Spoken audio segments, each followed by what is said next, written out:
In today's episode, we'll continue to witness Chongqing's youth sowing seeds of vocational education in the Masai Mara.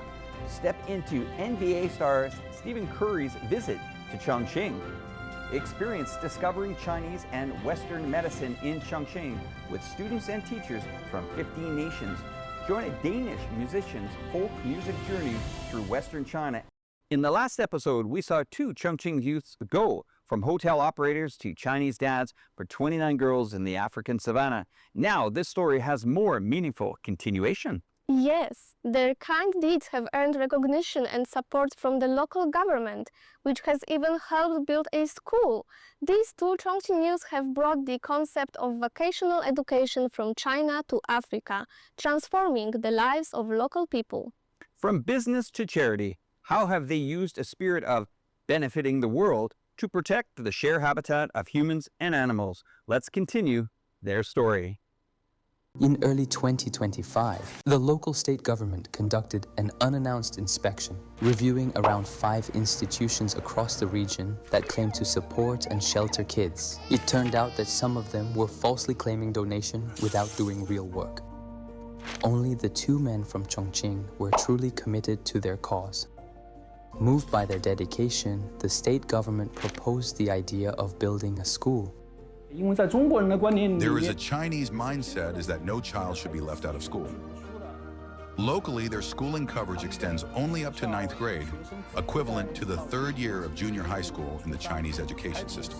When the children finish school at 15 years old, they have no idea what to do next. And so, what do they end up doing? They go back to tend cattle. As the population increases, so does the number of cattle. Those livestock will inevitably enter the protected areas to compete with wild animals for grass, water, and other resources. They gradually realized that if local children, after completing education only up to the 9th grade, still had no choice but to return to the grasslands to tend livestock, then under the constraints of limited land resources, the growing number of livestock would inevitably disrupt the ecological balance between humans and wildlife.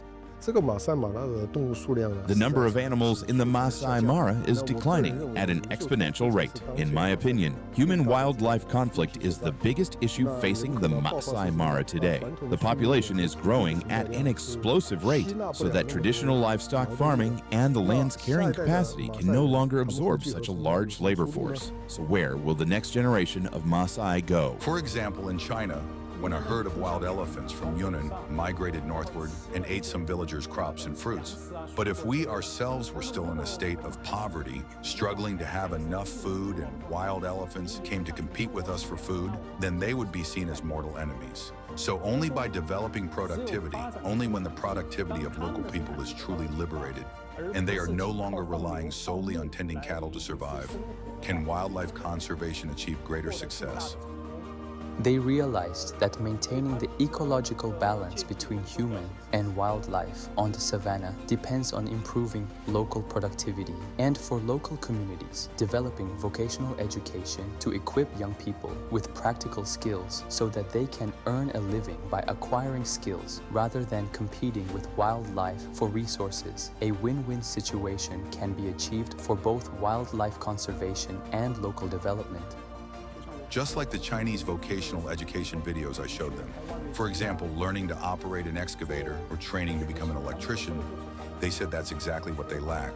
If vocational training could be provided, it would offer the next generation a better path forward. Only then can we truly address the issues of environmental and wildlife protection at the root. Because if people don't develop, if the whole community doesn't progress, if the employment structure doesn't change, then it's impossible to fundamentally resolve the conflict between limited land resources and a growing population. Just like Tang Lin and me, we are typical Chinese. There's something deeply rooted in every Chinese person, a belief in helping others when we can. When I have something, I hope you can have it too. Now that China has developed quite well, I truly hope others can grow and develop as well.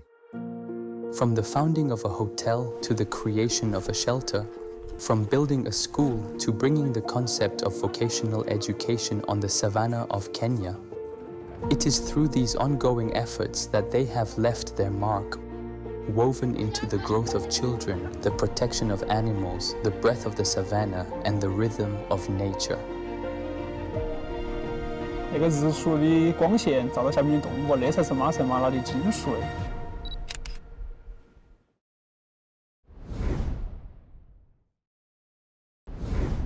Last week, NBA superstar Stephen Curry came to Chongqing for the only Asian stop of his Curry camp.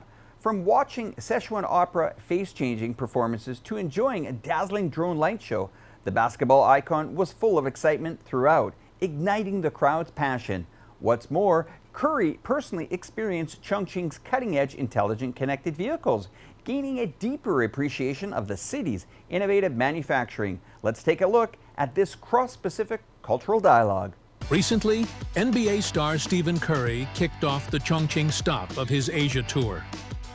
On August 18th, Stephen Curry made an appearance at Chongqing International Expo Center, engaging in enthusiastic interactions with fans. I started playing basketball a few years ago and watching the NBA, and I just thought Curry was such a great player, and his story was inspirational. So I started following Curry, and then now I'm here. Hello, I'm Stone. I'm a local girl from the mountain city, a Chongqing spicy girl. I'm super excited today because it's my first time seeing Curry in person, playing live right in front of me. At night, he encountered the mountain city under the bright night sky and witnessing the special performance of the drone light show at night, and he personally recreated his signature good night celebration. The terrain is very similar. Being around water, the Yangtze River and the Bay Area, it's always great to have a little bit of a different vibe no matter where you go to the city. So there's a lot of similarities for sure, and great food too. So I hope to experience a lot of that here. Deepa welcomed Curry with a cutting-edge technology exhibitions unveiled the allure of Chongqing intelligent manufacturing. Afterwards, Stephen Curry watched a mesmerizing Sichuan face-changing performance. At that night, Guan Hong, chairman of Chongqing International Culture Association, presented Stephen Curry with a cultural gift, Chongqing Flower of Friendship. Curry returned the gesture with a signed basketball and posed for a photo together. Recently, 70 students and teachers from 15 countries began a special journey in Chongqing.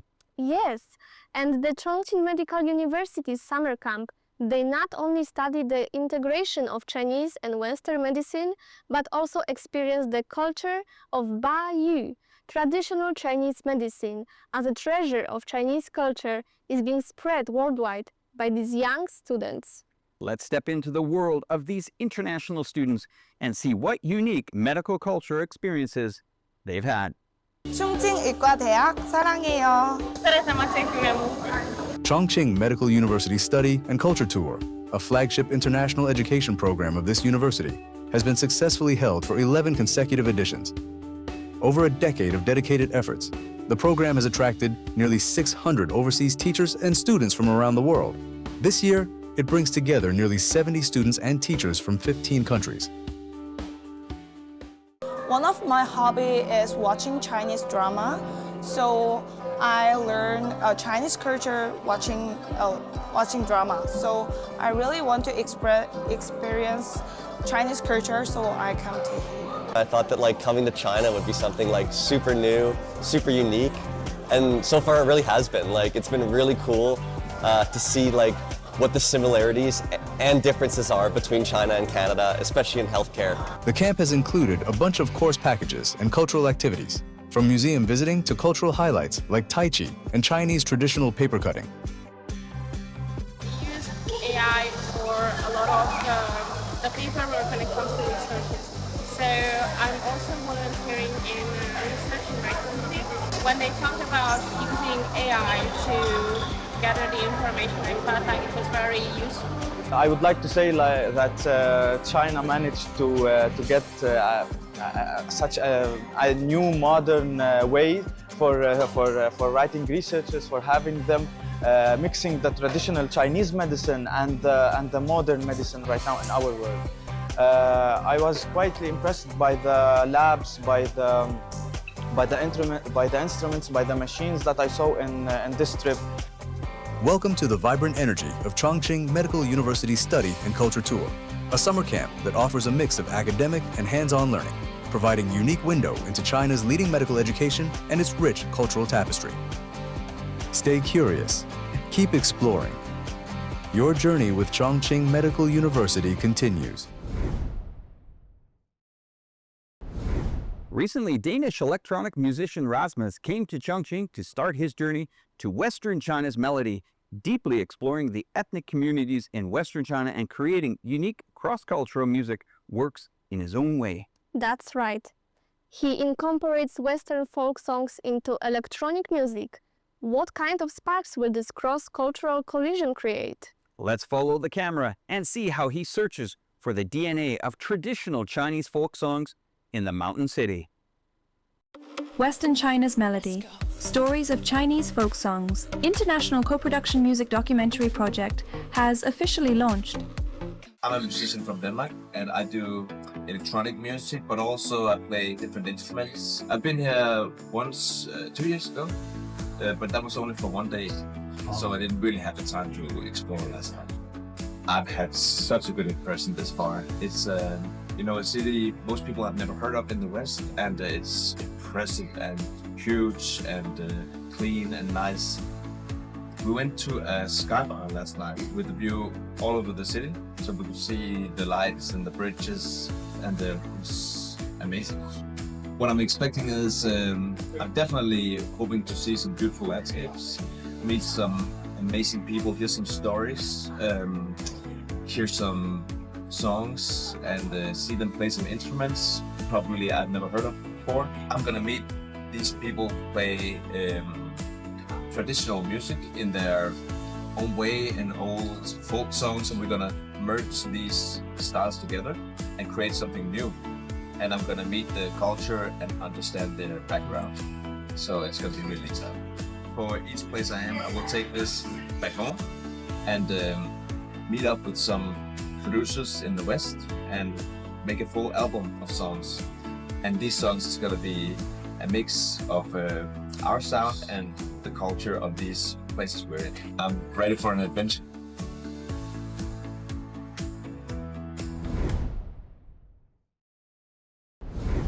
Recently, a drone performance in Chongqing shared by a TikTok influencer has gone viral again. Every Saturday night and on the major holidays, Chongqing holds a regular dynamic Chongqing drone light show, which has left foreign netizens amazed. Saturdays here are even more lively than their New Year's celebrations. Next, let's experience this light and shadow magic that has won praise from around the world.